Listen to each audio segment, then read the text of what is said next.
কে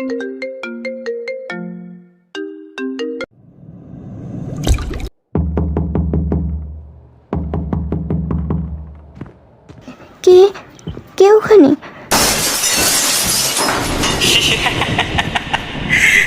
আমাকে মেরো না, আমাকে ছেড়ে দাও। ভূত খেলারে।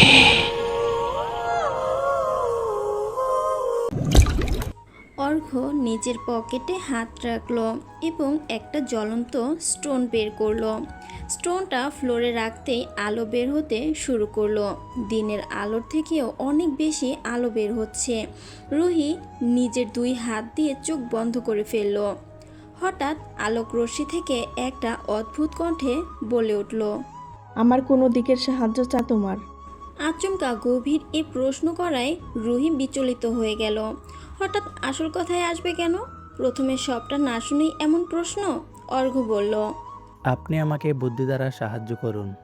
আলোক রশ্মি থেকে বলল, আজ রাতেই তোমরা পৃথিবী ছেড়ে চলে যাও। একজন নতুন কেউ আসবে, এখানকার সব কিছুই সে দেখবে। আর রুহি, এখনই রেজাল্ট লেটার দিয়ে আসো। তুমিও অর্ঘ্যকে নিয়ে চলে যাও। এখানে থাকলে তোমাদের বিপদ ক্রমশ বাড়বে। অর্ঘ্য বলল, আমার মায়ের খুনের বদলা আমি নিজেই নিতে চাই। আলোক রশ্মি থেকে বলল, বদলা তুমি নেবে, তবে প্রথমে রহস্য সম্পর্কে জানতে হবে। অর্ঘ্য বলল, আপনি যা বলবেন তাই। আমরা আজই আমাদের গ্রহে ফিরে যাব, কিন্তু সেখানে সবাই রুহিকে মানবে তো? আলোক রশ্মি থেকে বলল, যার কেউ নেই তার রাজা আছে, সে ব্যবস্থা করবে। তুমি নিরাপদে যাও। বলেই আলোক রশ্মিটা বন্ধ হয়ে গেল। অর্ঘ্য স্টোনটা আবারও পকেটে ভরে রাখলো। রুহি এখনো বুঝতে পারছে না এইটা কেমন করে হলো। একটা স্টোনের সাথে কথা বলল। অর্ঘ্য বলল, আমি চাই না এই বিষয়ে তুমি কোনো প্রশ্ন করো। রুহি অবাক হয়ে তার দিকে তাকালো এবং তৎক্ষণাৎ তার মনে পড়ল অর্ঘ্য মাইন্ড পড়তে পারে, মানে তার সামনে যা ভাবা হবে সে সবই বুঝতে পারবে। অর্ঘ্য বলল, ঠিকই চিন্তাধারা, তবে এখনই তোমাকে বের হতে হবে। থানায় গিয়ে রিজাইন লেটার দিতে হবে, কারণ সে আসবে। তাকে বাধা দেওয়া যাবে না। তাকে বাধা দিলে আমাদের না, বরং সমগ্র পৃথিবীর ক্ষতি হবে। রুহি বলল, কে আসবে? আর আমার রিজাইন লেটার নিয়ে তুমি আর ওই আলোক রশ্মিটা পড়ছো কেন? আমি আমার কেরিয়ারে এই প্রথম কোনো কেসের ভয় পিছনে পা রাখছি। ভয় পাওয়ার থেকে মৃত্যু ভালো। অর্ঘ্য বলল, তোমাকে কি কিছু দেখাতে ভুলে গেছি, নাকি এখনো বলিনি? রুহি অবাক হয়ে বলল, আরও কিছু বাদ আছে? অর্ঘ্য বলল, ভেবে দেখেছ দারোয়ান আর ট্রাক ড্রাইভারকে কারা হাসপাতালে নিয়ে গিয়েছিল? যথেষ্ট প্রমাণ আছে তাকে হাসপাতালে ভর্তি করার, কিন্তু তখন তারা আমার হাতে মৃত শরীর নিয়ে পড়েছিল ওই সিসি ক্যামেরা কন্ট্রোল রুমে। তবে তখনও তাদের চিন্তাশক্তি অটুট ছিল। আর এদিকে তাদের মৃতদেহ, ওইদিকে স্পষ্ট শরীর কিভাবে সম্ভব? আর আমি ওদের এই রাতে নিজের হাতে মারিনি, তবে মারা গেল কিভাবে? রুহি বলল। প্লিজ আর বলো না, আমার মাথা ব্যথা করছে। অর্ঘ্য আর কিছু বলল না। রুহি রেডি হয়ে থানায় গেল এবং সকল কাগজপত্র ঠিক করে জমা দিয়ে চলে আসলো। অনেকবার জিজ্ঞেস করার পরেও সে কিছুই বলেনি।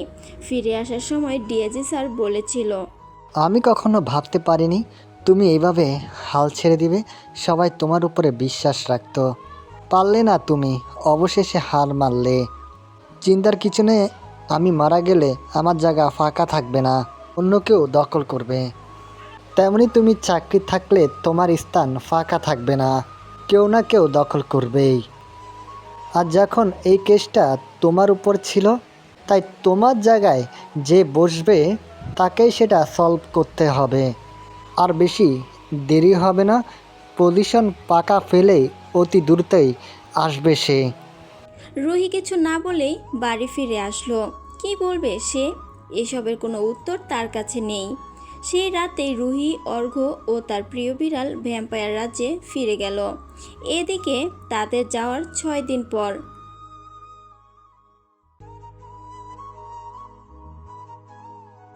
উপরে কথাগুলি বলে হাবিলদার চলে গেল। এইদিকে তিনি ভাবছে, ভাবছিলাম সম্পূর্ণ মাসটা এখানে থাকতে পারবো, কপালে দোষ থাকলে যা হয় আর কি, কালকে যেতে হবে। এইবার ধরে প্রায় 47তম বদলি হয়েছে তার। এখনও পর্যন্ত কোনো থানায় 1 মাস পূরণ করতে পারল না। আর না পারার কারণ তিনি একজন বুদ্ধিমান সাহসী পুলিশ অফিসার। বাকিটা পড়তে পড়তে বুঝে নিয়েন। পরের দিন সকালে উঠেই রওনা দিল ঢাকার উদ্দেশ্যে। অনেকবারই ঢাকা এসেছে তিনি, তবে এমনভাবে পার্মানেন্ট হয়ে আসেনি, কারণ কোথাও তার 1 মাস সময় হয় না। ঢাকায় গিয়ে ডিআইজি স্যারের কেবিনে প্রবেশ করলো। ডিআইজি স্যার বলল, স্বাগতম রোয়েন বাবু। হ্যাঁ, অফিসারের নাম রোয়েন। রোয়েন বলল। ধন্যবাদ স্যার। ডিআইজি স্যার বলল, বসুন, দাঁড়িয়ে কেন? রোয়েন বলল। ধন্যবাদ স্যার। বলেই বসে পড়ল। স্যার বলল, আশা করি আপনাকে এখানে আনার কারণটা আশা করি কিছুটা বুঝতে পেরেছেন। আপনার মতো সাহসী এমন বুদ্ধিমান পুলিশ অফিসার আমাদের ডিপার্টমেন্টের বিরল বলা যায়। আমি আপনার অনেক গুণগান শুনেছি। একদিন একটা মিটিংয়ে আপনার কথা শুনলাম, শুনে অনেকটা খুশিও হয়েছি। আপনার বীরত্বের সীমা নাই। রোয়েন বলল। স্যার এটা বেশি হয়ে যাচ্ছে মনে হয়। স্যার বলল, যে যার যোগ্য তাকে তাই বলছি। আপনাকে একটা কঠিন কেস দিব। রোয়েন বলল। স্যার আমার পরবর্তী স্থান কোনটা, সেখানে শিফট হতাম, না হলে সপ্তাহখানিক পর আবারও জায়গা পরিবর্তন করতে হবে, তা না হলে তো কাজে সহকারী আর কি। স্যার বলল, না না, এবার আর আমার আন্ডার থেকে আপনি বদলি হচ্ছেন না, কারণ আপনার কেসটা সাধারণ কেস না। এমন একটা কেস যার জন্য চাকরি ছেড়ে চলে গিয়েছে পুরানো ওসি। তিনিও একজন ভালো পুলিশ অফিসার ছিলেন, তবে তার এমন ব্যবহারে আমরা সবাই অবাক হয়েছি। রোয়েন বলল। স্যার আমার একটা প্রশ্ন ছিল, আমি তো এই থানার কাউকে গ্রেপ্তার করিনি, তবে আমার বদলি হলো কেন? স্যার বলল, আপনি ভুল ভাবছেন, আপনাকে বদলি করানো হয়েছে, আর আমি নিজেই করেছি। আমার এখন আপনাকে প্রয়োজন। আপনার মতো একজন অফিসার যে থানায় যান, সেই থানা শান্ত হয়ে যায়। রোয়েন বলল। তো আমার দায়িত্বটা বললে সুবিধা হয়। স্যার বলল, সঠিক পয়েন্টে কথা বলা যাক। আসলে একটা কেস হয়েছে, আশা করা যায় ট্রিপল মার্ডার হয়েছে। আজ থেকে 8 দিন আগে 3টা লাশ পাওয়া গেছে। আমাদের ধারণা এটা মার্ডার কেস। বলেই 3টা লাশের ছবি রাখলো টেবিলের উপর। আবার বলতে শুরু করলো, এদের মধ্যে একজন দারোয়ান, একজন ব্যবসায়ী, একজন ট্রাক ড্রাইভার। কিন্তু এখানে আরেকটা খটকা আছে। লাশগুলো ময়না তদন্তে দেখা গেছে খুনগুলো হওয়ার 2 দিন পর আমরা লাশগুলো পেয়েছি। লাশের গায়ে কোনো আঘাতের চিহ্ন নেই, তবে তাদের চোখের মণি একপাশে বাঁকা হয়েছিল। স্পষ্টভাবে তারা অনেক আতঙ্কে ছিল। সেই অবস্থায় তাদের মৃত্যু হয়েছে। আবার সেদিন সে হাসপাতালে 2 জন ব্যক্তিকে মাথায় চোট পাওয়ায় ভর্তি করা হয়। সকালে একজন বেরিয়ে আসে, এমন হাসপাতাল থেকে চলে যায়।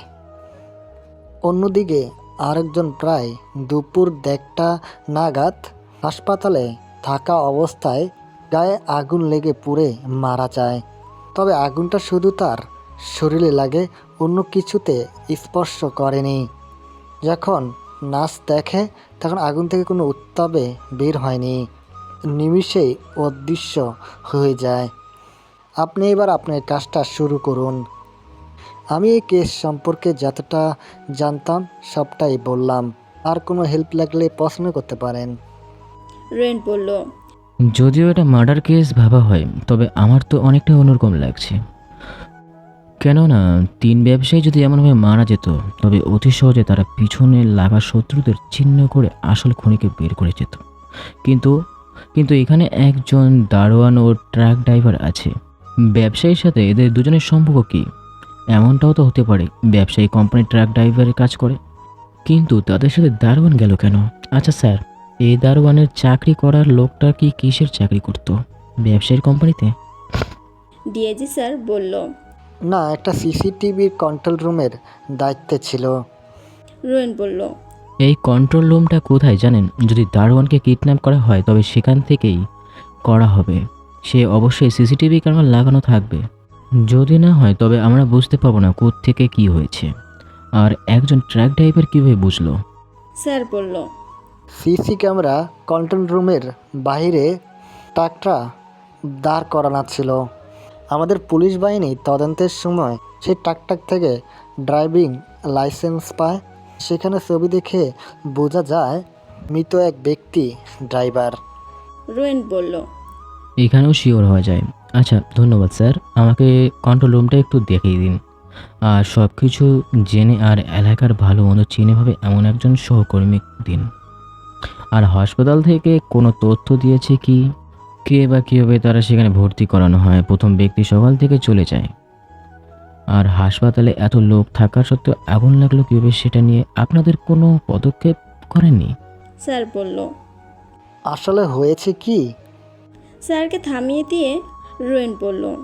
থাক, আমি নিজেই বের করে নেব। এত সুন্দর রহস্য কেসটা আমাকে দেওয়ার জন্য ধন্যবাদ।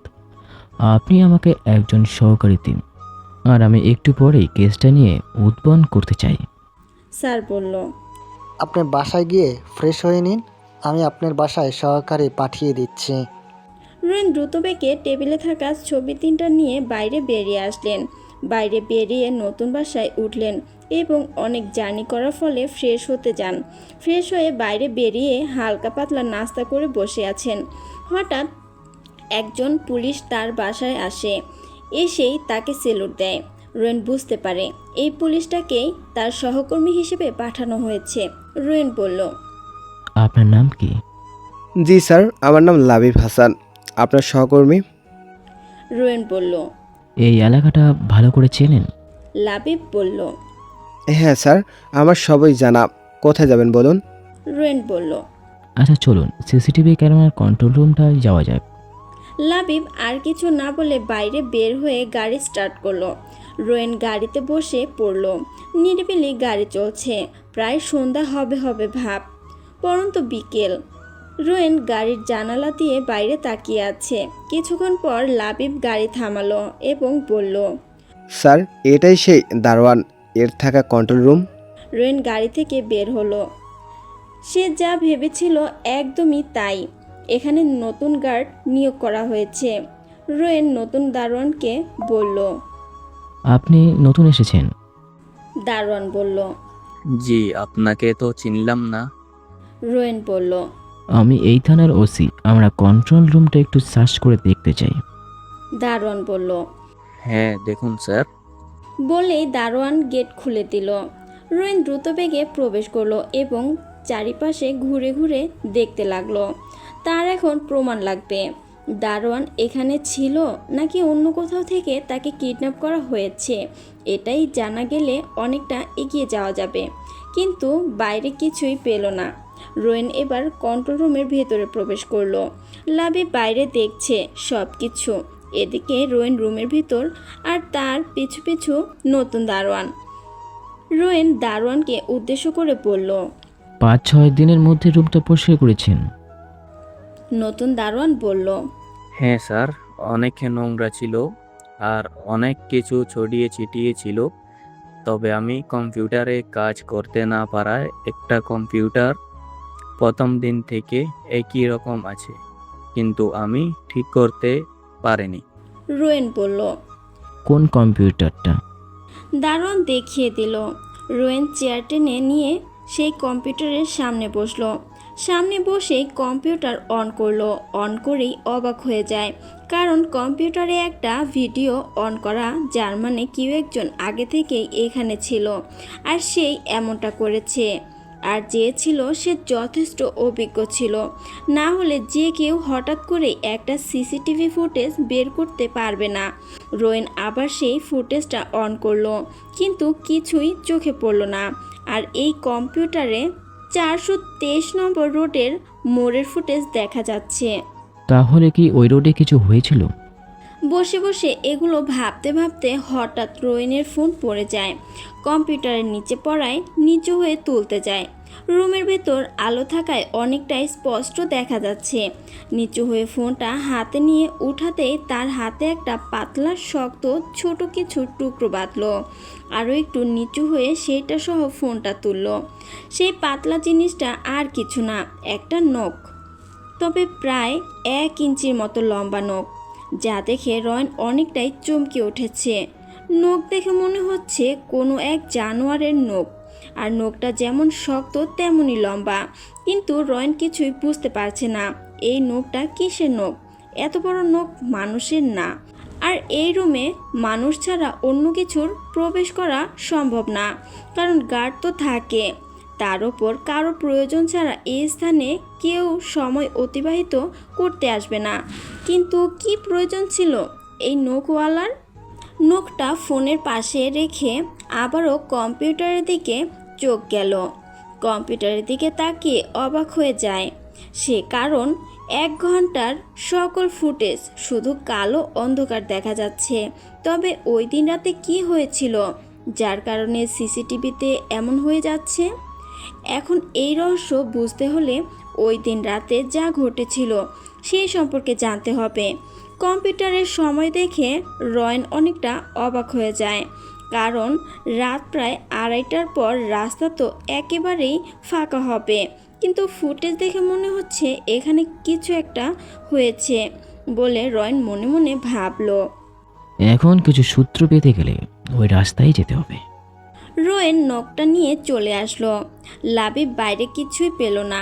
রোয়েনের কথায় লাবিব গাড়ি বের করে রোয়েনের বলা রোডের দিকে গাড়ি চালাতে শুরু করেছে। কিছুক্ষণের মধ্যেই তারা পৌঁছে গেল। অনেক খোঁজাখুঁজির পরেও পাশে কিছুই পেল না। রোয়েন ভাবছে। এখানে কিছু বুঝতে হলে এখানের কাউকে প্রশ্ন করতে হবে। হঠাৎ একজন রিক্সাওয়ালাকে ডাকলো রোয়েন।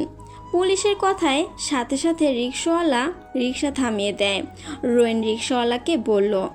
আপনি কি এখান থেকে প্রতিদিন যাতায়াত করেন? রিক্সাওয়ালা বলল। জি সাফ, গরিব মানুষ, কাম না করলে কি খামু? বউ পোলা মাইয়া তো না খেয়ে মরবো। রোয়েন বলল। 8 দিন আগে রাতে কি আপনি এই রাস্তায় এসেছিলেন? রিক্সাওয়ালা বলল। হ্যাঁ সাফ, ওই দিন রাতে। রোয়েন বলল। রাত প্রায় 2:30টার দিকে কিছু একটা ঘটেছিল, সন্দেহজনক কোনো একটা ট্রাক ড্রাইভার। এখানে রোয়েনের সন্দেহ নিশ্চয়ই এই রোডে কিছু একটা ঘটেছে, না হলে ট্রাক ড্রাইভার এত রাতে সিসিটিভি ফুটেজ দেখতে যাবে কেন? আবার এমনটাও হতে পারে ট্রাক ড্রাইভার আগে থেকেই জানতো সব কিছু বা পরিচিত ছিল, তাই দেখা করতে গিয়েছিল। তারা হয়তো কোনো কালো কারবারে জড়িত ছিল, তাই গভীর রাতে গিয়েছিল। কিন্তু রোয়েন যতদূর জানে ট্রাকে সাধারণ চাউল ছিল, কোনো সন্দেহমূলক কিছুই নাই। হঠাৎ রিক্সা চালক বলল। আপনি কি ওই রাতে কি হইয়াছিল তাই শুনবার চাইতেছেন? রয়ন খুশি মনে বলল। জি, যতটা জানেন ততটাই বলুন। হঠাৎ রিক্সা চালক বলল। আপনি কি ওই রাতে কি হয়েছিল তাই শুনবার চাইতেছেন? রয়ন বলল। হ্যাঁ বলুন। রিক্সাওয়ালা বলল। তেমন কিছুই না, আমি রিক্সা চালাইতে গিয়ে পড়ে গেছিলাম, তারপর বাড়ি ফিরে গেছিলাম। রোয়েনের মাথা গরম হয়ে গেল। কি শুনতে চাইলো আর সে কি বলল? রোয়েন রাগী মুখে বলল। আপনি এখানে আসতে পারেন। রিক্সা চালক বিষণ্ণ মন নিয়ে চলে গেল। রোয়েনের রাগ দেখে লাবিব জিজ্ঞাসু দৃষ্টিতে তার দিকে তাকালো। রোয়েন লাবিবকে বলল। একটা মগের ব্যবস্থা হবে? হঠাৎ মই চাওয়ায় লাবিব বলল। স্যার, এখন মই কোথায় পাবো? আর আমাদের গাড়িতেও কিছু নেই। আপনি কি করতে চাইছেন? রোয়েন বলল। দেখে নাও কি করতে চাই। বলেই রোয়েন ল্যাম্পপোস্টের দিকে হাঁটা শুরু করলো। একটু সময় হাঁটার পরই তারা পৌঁছে গেল। লাবিবও পিছু পিছু আসলো। রোয়েন ল্যাম্পপোস্টের নিচে সেই ল্যাম্পপোস্ট বেয়ে উঠতে শুরু করলো। রোয়েনের এমন ব্যবহারে লাবিব অবাক হয়েছে। সে বুঝতে পারছে না রোয়েন কি করতে চাইছে। রোয়েন ল্যাম্পপোস্টে থাকা সিসি ক্যামেরা পর্যন্ত উঠল। মসৃণ ল্যাম্পপোস্টের পাইপটার গায়ে দাঁড়াতে অনেক কষ্ট হচ্ছে, তারপরেও অনেক শক্ত করে ধরে থাকলো। রোয়েন উপরে উঠে সিসি ক্যামেরাটা দেখে অনেকটা অবাক হলো। সিসি ক্যামেরার গায়ে অনেকগুলো আঁচড় লেগে আছে, আর ক্যামেরার সামনে থাকা প্রোটেকশন কাঁচটা ভেঙে টুকরো টুকরো হয়ে গেছে। রোয়েন কিছুই বুঝতে পারছে না, এত উপরে থাকা ক্যামেরাটা এমন হলো কিভাবে। রোয়েন ক্যামেরাটা খোলার চেষ্টা করলো, কিন্তু অনেক শক্ত নাট থাকায় পারছে না। এদিকে আর পাইপের ওপর থাকতে পারছে না। রোয়েন হঠাৎ ক্যামেরার নিচের দিকে হাত রেখে জোরে টান মারল, সাথে সাথে ক্যামেরার গোড়া থেকে উঠে গেল, দ্রুততার সাথে নিচে নেমে আসলো। লাবিব এখন বুঝতে পারছে রোয়েন আসলে কি করতে চাইছিল। সে বুঝে গেছে রোয়েন বেশ বুদ্ধিমান, কোনো প্রমাণ হাতছাড়া করবে না। রোয়েন ক্যামেরার সকল তার ছিঁড়ে ফেললো, ক্যামেরাটা নিয়ে নেমে আসলো। লাবিব বলল, স্যার, এত রিস্ক নেওয়া ঠিক হবে না। সাধারণ একটা কেস নিয়ে এত মাথা ব্যথা না করলেও তো হয়। রোয়েন লাবিবের দিকে তাকিয়ে বলল, আর দ্বিতীয় কোনো দিন এই শব্দটা আমার সামনে নেবেন না। আমি অন্যরকম পুলিশ, ঘুষ নেওয়া এবং সকল প্রকারের অর্থনৈতিক কাজ আমি করি না। আমি ভিন্ন, জীবন দিতে রাজি, তবুও কখনো পিছুপা হতে রাজি না। লাবিব ভয়ে ভয়ে বলল। Sorry sir. রোয়েন কিছু বলল না, ক্যামেরা নিয়ে নখের কাছে রাখলো। একটা প্যাকেটের মধ্যে নকশহ ক্যামেরা রেখে দিল। রোয়েন ক্যামেরাটা যখন খুলেছে তখন অতি সাবধানে কাজ করেছে। কখনো ক্যামেরার যেখানে আঁচড় লেগেছে সেই স্থানে হাতের স্পর্শ দেয়নি। এই সব বিষয় দেখে বোঝা যাচ্ছে সে কেমন পুলিশ অফিসার। রোয়েন লাবিবকে উদ্দেশ্য করে বলল। এইখান থেকে সেই হাসপাতালটা কত দূরে? লাবিব বলল। আধা ঘন্টার মতো সময় লাগবে, কিন্তু এখন সেখানে যাওয়া যাবে না। রোয়েন বলল। কেন, গেলে কি সমস্যা? লাবিব বলল। স্যার, দয়া করে জোর করবেন না। ওই রাস্তাটা অদ্ভুত রাস্তা, ওখানে অনেক লাশ পাওয়া যায়। রাত 7টার পরে ওই রাস্তায় সরকারি নিয়মে বন্ধ করা। রোয়েন বলল। শুধুমাত্র এই কারণে আমার ডিউটি বন্ধ রাখতে পারবেন না। আপনি গাড়ি স্টার্ট দিন। লাবিব বলল। স্যার, মাথা ঠান্ডা করুন, কাল সকালে যাওয়া যাবে। চলুন আমরা ফিরে যাই। রোয়েন বলল। আপনি যাবেন নাকি ডিএজি স্যারের কাছে আপনার নামে নালিশ দেব? আপনি কি জানেন এর ফলে আপনার চাকরি চলে যেতেও পারে?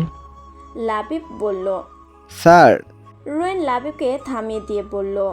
থামুন আর গাড়িতে বসুন, আমি ড্রাইভ করছি। বলে রোয়েন গাড়ির ড্রাইভিং সিটে বসলো। গাড়ির স্টিয়ারিংয়ে হাত রাখতেই অবাক হয়ে গেল, সেখানে একটা কাগজ ঝোলানো। রোয়েন কাগজটা হাতে নিল, কাগজটা খুলে পড়তে শুরু করলো। আরেক কদম সামনের দিকে এগোলে এমন একটা উপহার দেব যেটা দেখে তোর হার্ট ব্লক হয়ে যাবে। এখান থেকে ফিরে যা যদি নিজের ভালো চাস। আমার পিছনে লাগতে আসলে ফলটা ভালো হবে না। হঠাৎ এমন লেখাবার্তা দেখে রোয়েন অনেকটা চমকে যায়।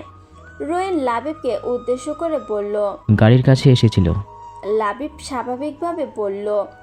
কেউ তো আসেনি স্যার, আর আমরা এখানেই ছিলাম। আর বড় কথা হলো পুলিশের গাড়ি দেখলে সবাই দূরে থাকে, কেই বা এর মধ্যে ঢোকার সাহস করবে বলুন? রোয়েন মনে মনে ভাবছে।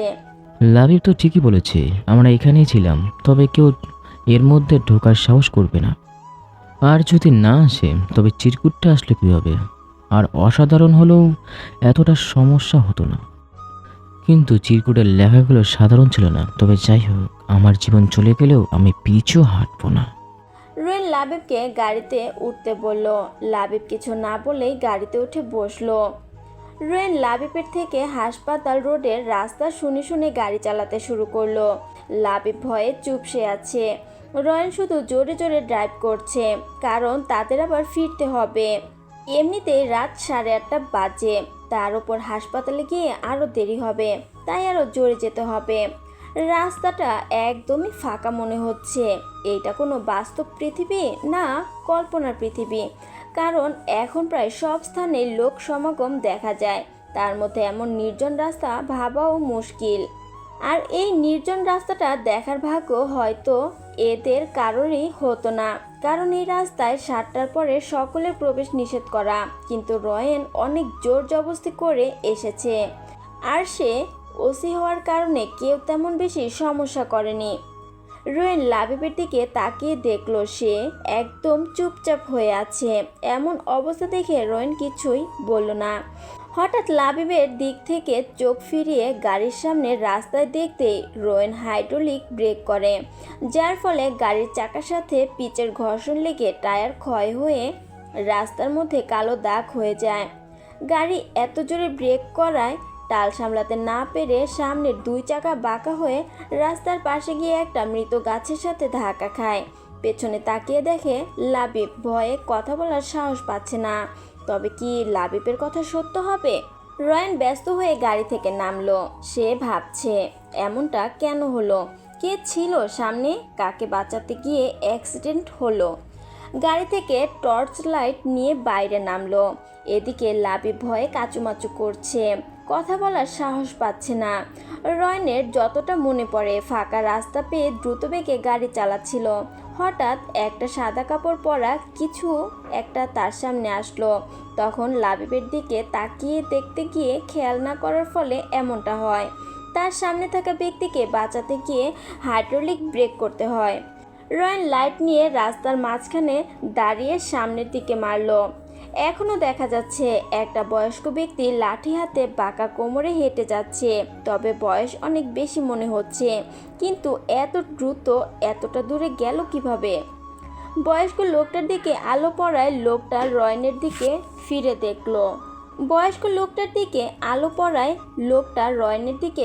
দেখলো। তবে কাপড় দ্বারা তার মুখটা ঢাকা থাকায় রয়নের লাইটের আলোয় তার মুখটা দেখা গেল না। সেই ব্যক্তি আবারও হাঁটা শুরু করলো। রয়ন ভাবছে এই ব্যক্তি এখানে কেন? এই রাস্তা তো বন্ধ করে রাখা হয়, এখানে কারো থাকার প্রশ্নই আসে না। তবে কি উনি রাস্তা ভুল করে চলে এসেছে?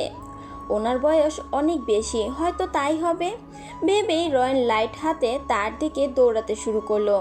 রয়নকে দৌড়ে তার দিকে যেতে দেখে সেই বয়স্ক লোকটা রাস্তার পাশে ঢালু জমিতে নামতে শুরু করলো। বয়স্ক লোকটার এমন ব্যবহারে রয়ন অনেকটা অবাক হয়ে গিয়েছে। এমন সময় এখানে আসলো, আবার আমাকে দেখে পালাতে চাইছে। তবে কি লোকটা কোনো খারাপ কাজে জড়িত? পুলিশের গাড়ি দেখে ভয়ে পালানোর চেষ্টা করছে? রয়ন আরও জোরে দৌড়ে যেখান থেকে নেমেছে সেখানে গেল। রাস্তা থেকে নিচে স্পষ্ট দেখা যাচ্ছে। লাইটের আলোর দ্বারা চারিপাশে ভালোভাবে দেখলো, কিন্তু কিছুই দেখা যাচ্ছে না, একদম ফাঁকা। তবে সেই বয়স্ক লোকটা কোথায় আছে? অনেক খোঁজাখুঁজির পর তাকে না পেয়ে রয়ন গাড়ি থেকে পা বাড়ালো।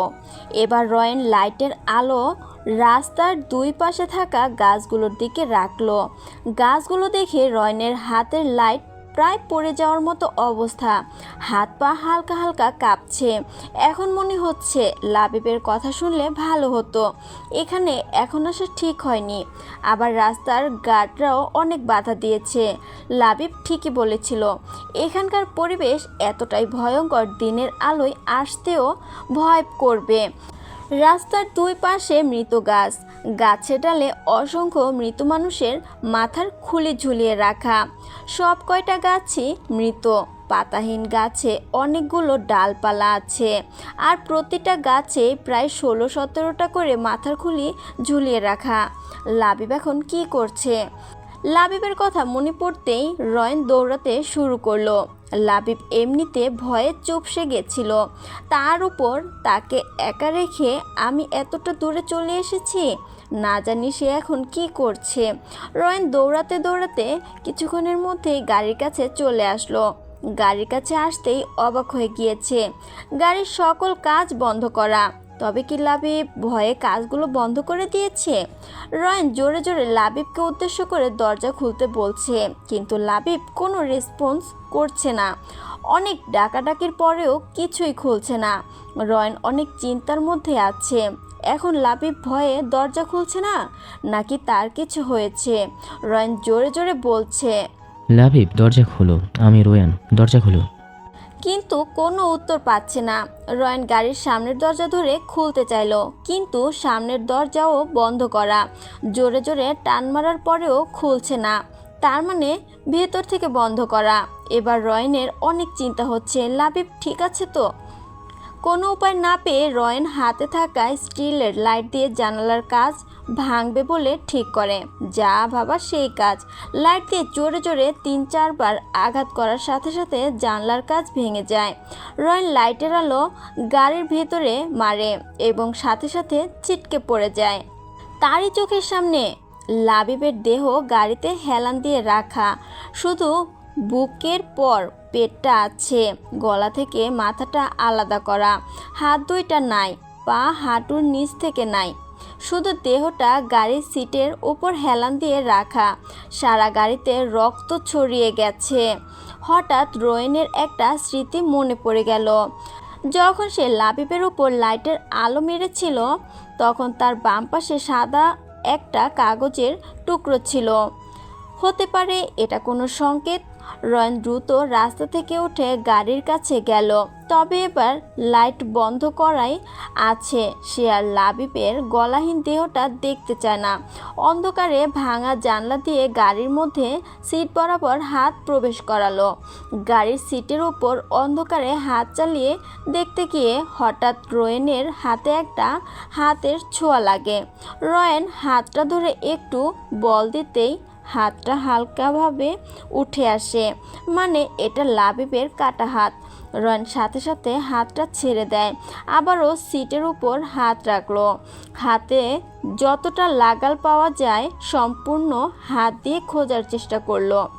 হঠাৎ রোয়েনের হাতে খসখসে কিছু একটা বাঁধলো। হাতের আঙুল দিয়ে ঘষা দিতেই বুঝতে পারলো এটাই সেই চিরকুট। রয়ন চিরকুটটা হাতে নিয়ে বাইরে বেরিয়ে আসলো। গাড়ির পাশে দাঁড়িয়ে আবারও লাইট জ্বালালো। লাইটের আলোয় চিরকুটটা পড়তে শুরু করলো।